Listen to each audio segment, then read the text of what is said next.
Հինգ առավելագույն համիները հավասարակշռության առումով երևի Armnews, Armenia, Headnews ակնհայտորեն այդ երեքը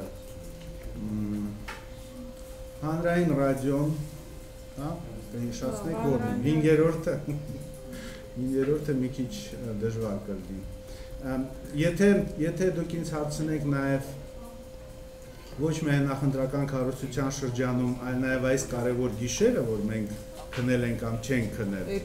ես կառանձնացնեի այն հեռուստաընկերություններին հատուկ եւ շնորհակալություն կհայտնեի, որոնք exit poll-երի արդյունքներ չեն դրել կադրերում։ Նույնիսկ եթե իրենք 4 շաբաթվա ընթացքում որոշ շեղումներ են թույլ տվել, այդ հերոսական քայլը նույնիսկ բավականին ինձ թվում է կոմպենսացնում է իրենց նախորդ թերությունները, այդպես կասել, որտեղ դա շատ կարևոր պահեր եւ վերաբերմունքի առումով պարտականություններին եւ պատասխանատվությունից ինձ թվում է բավականին կարևոր գործոն։ Իսկ արը որ ընդհանրապես կառուցության մեջ կա։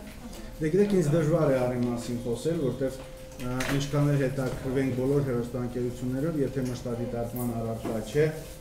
շատ դժվար է ուշադրությամբ հետևել ինչի անում։ Ինձ թվում է առի հիմնական ֆունկցիան այս ընթացքում դա ես ոչ միայն իմ նայելով եմ ասում, կամ ավելի շատ ոչ միայն իմ նայելով, այլ տարբեր մարդկանց կարծիքներով օգնում էր մարդկանց հասկանալ, որ ընտրություններով ամեն ինչ չի վերջանում, որ կա նաև այլ կյանք եւ ունենալով այդպիսի հեռուստաընկերություն, ինձ թվում է ընդհանուր պատկերը ինքը լրացնում էր եւ իր դերը կատարում։ Այդ թվում նաև շոակատը, որը միշտ, ասենք, մեր հիշեցնում է, որ կա հոգեվոր կյանք բացի քաղաքական կյանքից եւ այդ առումով ինքը իր գործառույթը շատ լավ ուրիշ հարցեր։